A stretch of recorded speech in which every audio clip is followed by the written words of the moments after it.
Hello everyone. I hope that all of you are doing fine and being safe and healthy. Um, and I just want to make a request. As some of you must be aware about the devastating condition in North India, mainly the parts of Himachal Pradesh, Punjab, Haryana, and Rajasthan. So there is a flood situation. If you guys can pray for them, it would be really great. Although it's only 1% effort, but yeah, so that's it. Because I'm also from North India, basically. Although I'm residing in Melbourne now, but my family is in North India. So yeah. Okay, so we can start with this topic here, which is the anxiolysis. You all know that most of the patients are very anxious, mainly from the dental treatment. So you should know certain strategies that you can handle them. Okay, so there are two types of strategies. One is pharmacological, and the other one is the non-pharmacological. This topic, or this from here, we will start to read mainly about the pharmacological methods, but for the non-pharmacological methods um, you can check it in one of the Odell case where they have mentioned, like, maybe the uncooperative child topic, or yeah, so there is a table that is very good table there. They have mentioned about the certain strategies like tell, show, do, and behavior management, modeling, distraction, positive reinforcement. So all those strategies, and even you can read it from the Cameron chapter as well. So, and for the pharmacological method, we will read here. Okay, so before um, applying any strategy, you must be aware about the patient assessment. You should know appropriate choice of drug and effective management of patients. So, anxiolysis should only result in minimal sedation. Patients respond normally to verbal commands, and so it means that the patient should be awake. Okay, so cognitive function and coordination may be impaired, but no interventions are required to maintain a patent airway, spontaneous ventilation. So it's just basically it is different from the sleep dentistry, which is the GA, in which you need to maintain patent airway, ventilation, and CVS function, and patient is fully asleep. Okay, the transition from the consciousness to loss of consciousness is a continuum. There is significant interpatient variability as well, because how much amount of the dose would react, like what would be the effect of that dose in the patient, it can vary patient to patient. Okay, so loss of consciousness can occur rapidly and unexpectedly. So you should be aware how to use it, and if these circumstances happen, what you can do for that. Therefore, practitioners involved in the administration and monitoring of patients receiving anxiolysis must be prepared to manage the associated risk. It includes oversedation or loss of consciousness, airway obstruction, or respiratory depression, CVS. So these are some of the side effects, or the, like, if it is a continuum effect. So if there is over sedation, then these things can happen, but you should be aware to prevent them, and if those happen, how to manage the patient. Conscious sedation means refer to drug induced depressed conscious state. Patients respond purposefully to verbal command with or without light tactile stimulation, and for the conscious sedation and for the deeper sedation. Okay, so these are some of the method that you can use, and for the Dental Board of Australia provides a standard for the use of conscious sedation. So as a dentist, you would be using minimal sedation. So conscious sedation is when you give the patient drug induced depressed conscious state. Okay, and the other is deeper sedation, which would include IV sedation and the GA. So the IV sedation and the GA would be done in the hospitals and with the anesthetist present. Okay, so you won't be much worried about this topic, so because we are not doing that. So first point here was the if you are going to give your patient this dose, what you should be aware of the patient assessment. So what you need to see in the patient assessment for the minimal sedation is you need to determine the suitability of anxiolysis. What you need to do, assess the nature of the patient's anxiety. Then you need to make sure medical, surgical, dental, medication histories, including allergies. Okay, then the patient's CVS, respiratory, and airway status, and the patient exercise tolerance or functional status. It means just they should be healthy and there should not be any much contraindication or any interrelation with the anxiolysis drug. The patient's social circumstances, including intake of alcohol and other psychoactive substances, can also affect. Okay, so because alcohol also can depress your mind, and these minimal sedatives are also used to depress your mind. So you the effect would be more. So you need to make sure all these things. So in brief, you should be aware of the patient's anxiety, how much anxious he is. Can he cooperate with the happy gas or with the Valium, or do we need to, consider sleep dentistry for the patient? Like, is he really very anxious? Then the other thing is the medical history, social history, their allergies, dental history. Okay, so all those things you need to be make sure. And if in doubt about the suitability of anxiolysis for a patient, then you need to seek medical advice. It means you need to talk to their GP whenever you are in doubt. Then patient groups who are at increased risk of adverse outcomes with the anxiolysis are the children which are younger than 2 years, then the elderly or frail patient. If the patient has heart, cerebrovascular, lung, liver, kidney disease, or obese patient, patient with obstructive sleep apnea, patient with a known or suspected impediment to endotracheal intubation, patient with a history of acute GIT bleeding, particularly if associated with cardiovascular compromise or shock, patient with severe anemia, patients at risk of aspiration, patients who have had previous adverse events due to anxiolysis, sedation, or it's just like this one, like cardiovascular impairment, respiratory, and airway. Here they have mentioned in detail. So the cardiovascular, lung, heart, liver, kidney disease, if the patient. So in these cases, the patient are at increased risk of the adverse effects. So you need to talk to their GP. If your patient has any of these things, like even he has the risk of aspiration or anxiolysis, sedation, and okay, so previous adverse effects, okay, and then acute GIT bleeding, or particularly if associated with cardiovascular compromise or shock.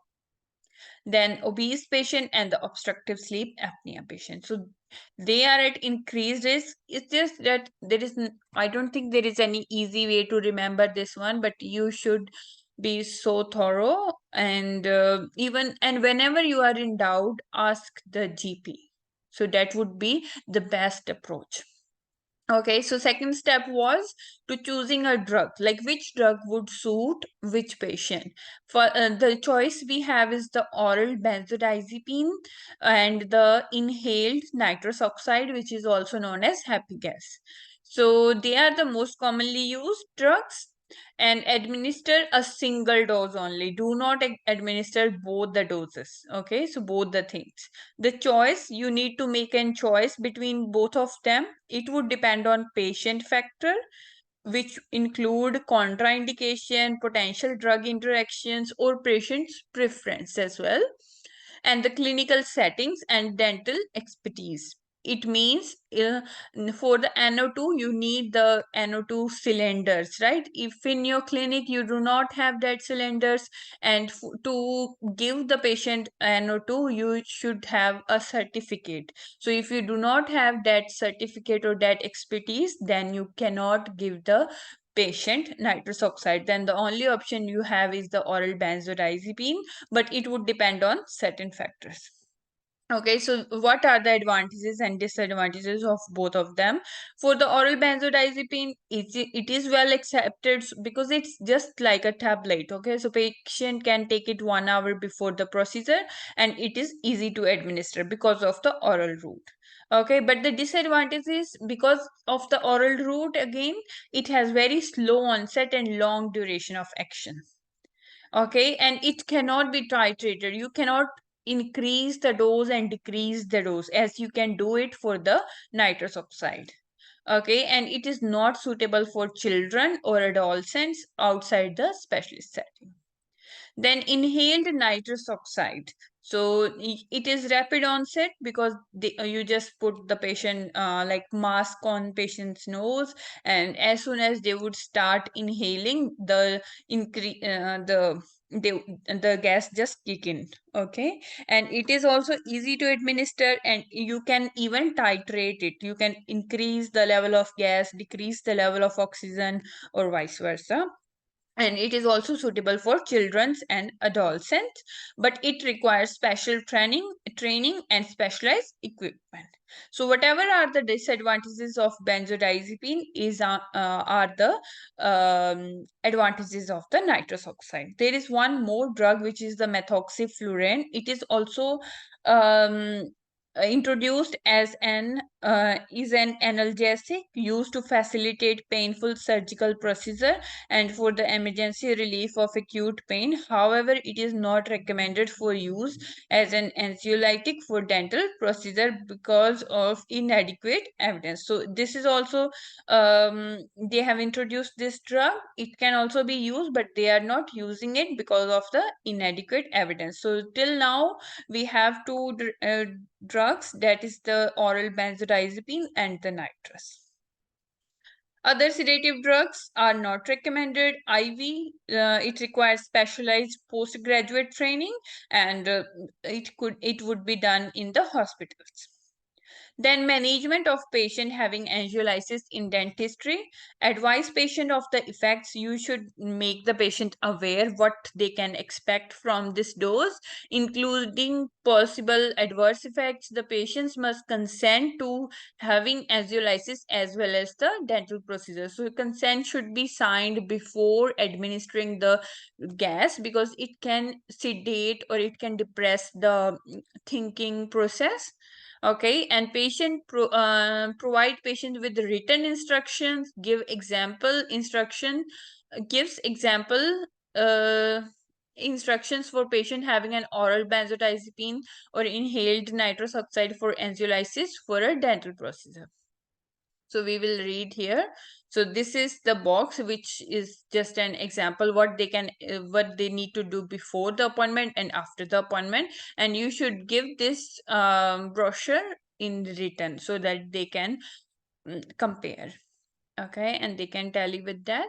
Patient must be clinically monitored. You should be continuously monitoring him and during the procedure and until fully recovered before being discharged with a responsible adult. So you need to aware your patient before the appointment that you need to bring a responsible adult with you because you won't be able to drive alone, and who will supervise them for 24 hours. Then correct positioning of the patient is essential to protect their airway. The semi-reclined position is preferred because it reduces the risk of airway contamination with the blood, saliva, filling material or teeth, passive reflex and aspiration. Do not lie the patient flat or head down.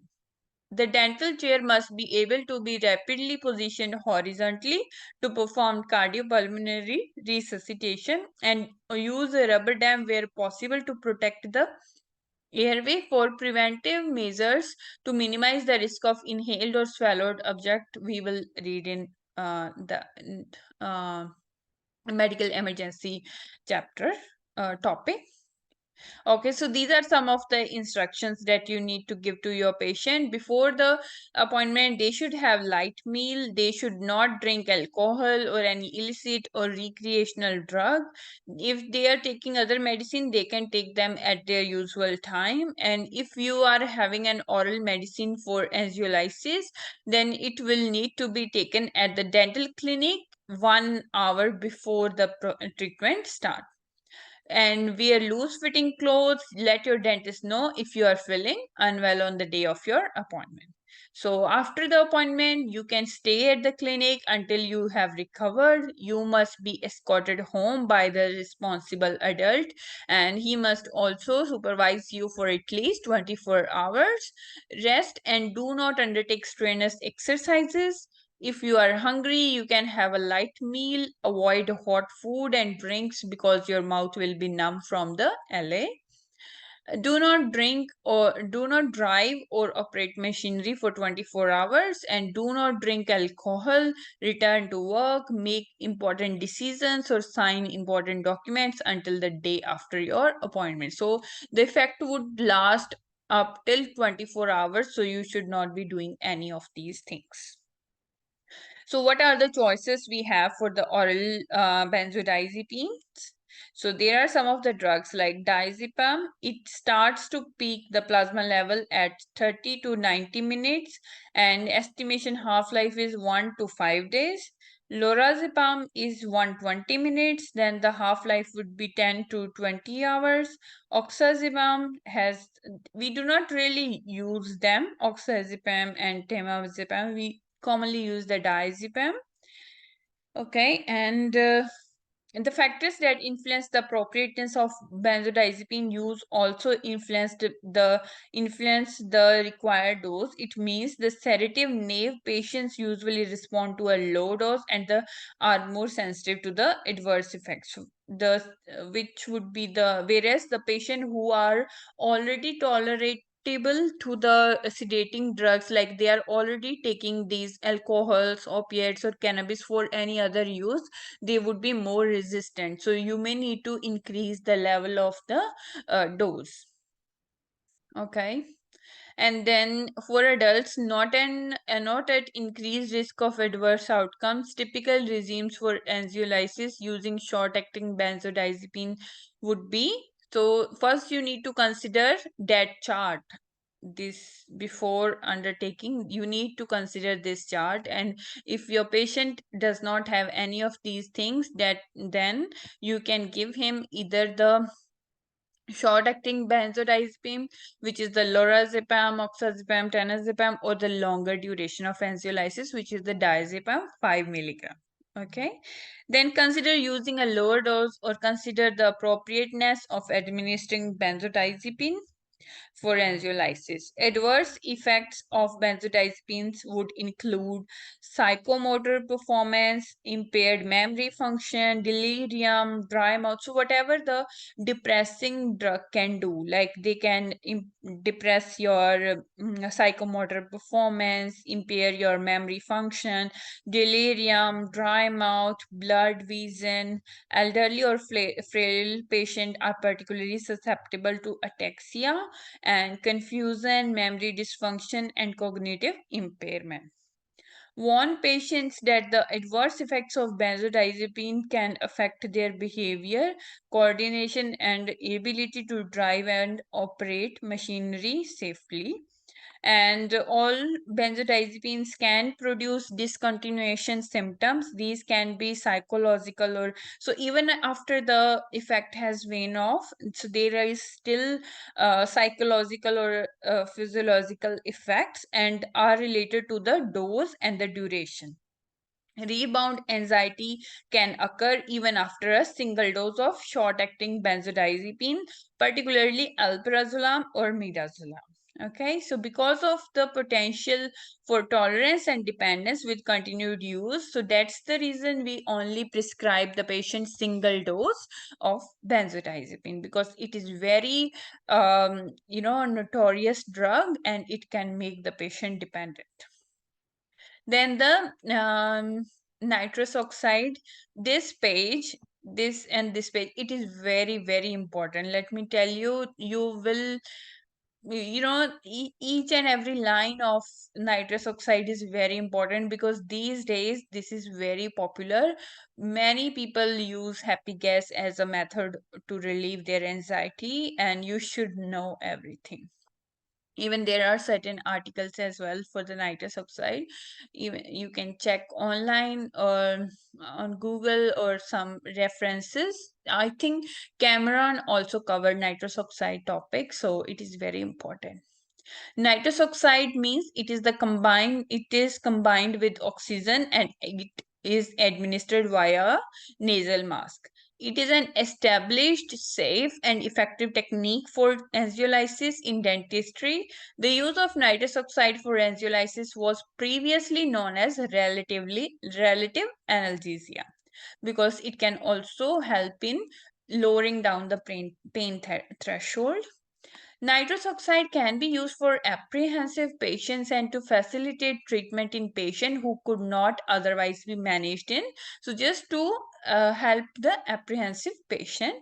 Nitrous oxide is the preferred agent to facilitate dental treatment in anxious or uncooperative children as well. So for the children, you cannot use benzodiazepine, but you can use nitrous. Nitrous oxide also reduces the gag reflex. If the patient complains of gag reflex, it helps in relieving that. And in the previous table, we read about the advantages and disadvantages. Carefully consider the appropriateness of nitrous oxide for anxiolysis.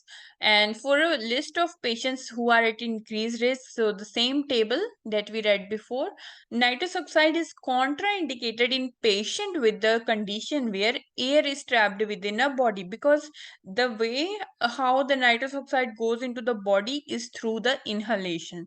So if the patient has already air trapped within their body cavity, like pneumothorax, bowel obstruction, middle ear surgery, so it is contraindicated in those patients, because nitrous oxide may increase the pressure or volume within such spaces. Effective delivery of nitrous oxide depend on good flow and the nasal passage. Okay, so it depends on the good flow and the nasal passage.